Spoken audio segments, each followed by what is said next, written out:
Question number 3, the Honourable Annette King. Thank you, Mr Speaker. My question is to the Minister of Health. What advice, if any, has he received on the causes of rheumatic fever? The Honourable Dr Jonathan Coleman. Mr Speaker, I am advised that rheumatic fever is caused by an autoimmune reaction to Group A Streptococcus bacterial infection, such as a sore throat. It predominantly affects children aged 5 to 14. Symptoms usually start 1 to 5 weeks after the initial infection. We have invested more than $65 million to tackle rheumatic fever, which includes a range of prevention and treatment programs. While there is clearly more to be done, these programs are starting to make a real difference. Supplementary question, Mr Speaker. Supplementary question, the Honourable Annette Does King. he agree with the recent research published in the Journal of Paediatrics and Child Health, which showed there is an alarming rise in the rate of rheumatic fever amongst Maori and Pacifica people and significant and worsening ethnic disparities in New Zealand? Honourable Dr Jonathan Coleman. Mr Speaker, obviously Maori and Pacifica are one of the target populations for the many initiatives we have, but what I can say is the rate of rheumatic fever has dropped by 25% in the last year, so that it shows that compared to when Annette King was Minister, when she said rheumatic fever was a priority but did absolutely nothing about it. Order, in actual fact, order. That will be insufficient for that Supplementary answer. question, Supplementary Mr Speaker. question, the Honourable Annette King.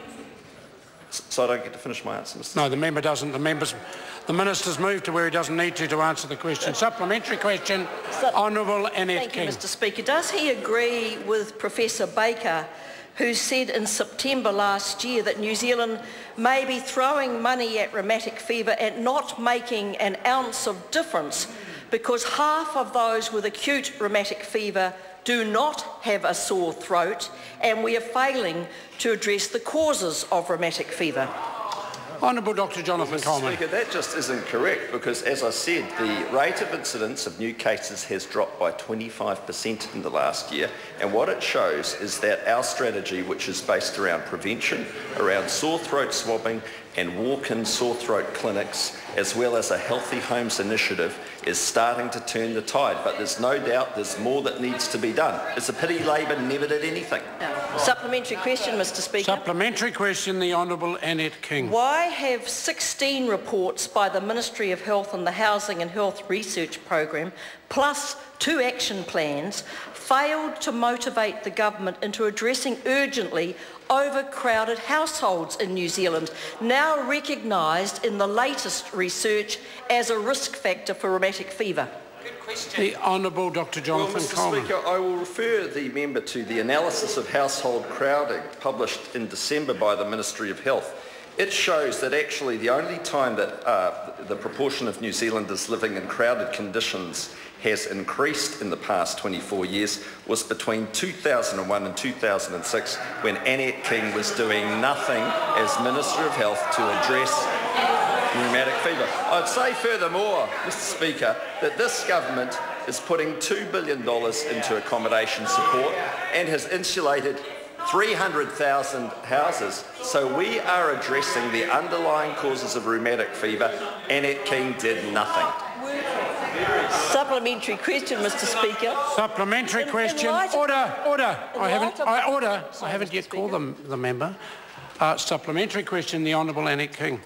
In light of the fact it's 10 years since I was Minister of Health, is he aware that rheumatic fever hospitalisation rate was 3.4% 100,000 population in 2014, but the notification rate was 4.5 per 100,000, and why does the government continually use the lower figure to disguise their failure to address the causes of rheumatic fever?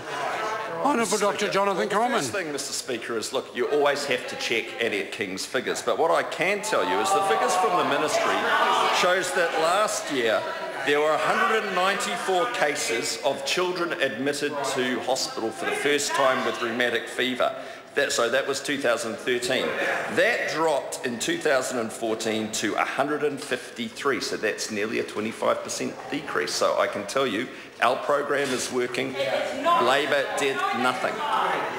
Order. Mr Speaker. Point of order. Point of order, the Honourable Mr Speaker, I have some very good information to table from the Ministry of Health. The member needs to know how to do this. Yes. She needs to rise to her feet, seek leave to examine leave to table. No need for further explanation besides what the source of the document is. The source of the document is the Ministry of Health hospitalisation data showing the increase in acute rheumatic fever.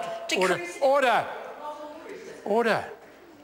I just need to finalise. Is that information publicly available to members? It's not easily available. I'll take the member's word for that. Leavers sought to table that particular order. Leavers sought to table that particular information. Is there any objection to being tabled? There is none. It can be tabled. Down under Labor. Point of order. The Honourable Dr. Jonathan. I seek leave to table the declining rate of first incidence rheumatic fever between 2013 and 2014. That's a document prepared by the Ministry of Health. I also seek leave to table the analysis of household crowding, which shows the increase in crowding between 2001 and 2006. Order. Again, I just need to check, are those two reports freely available for the members to obtain? Not easily. I'll again accept the Minister's word. Leavers sought to table those two documents. Is there any objection? There is none. They can be tabled. Supplementary. Supplementary question, Marama Fox. Supplementary to the Minister. Are you aware of the quote that was attributed to the former Associate Minister of Health, Tariana Turia, when she was described by an Australian conference as being a shining light in a wasteland of neglect for the work that she did in regards to rheumatic fever? And is the government prepared to continue with that work in the coming years? Honourable Dr. Jonathan Coleman. I wasn't aware of that, but thanks for enlightening me. And we're also continuing with that work. Question number 4, Joanne Hayes.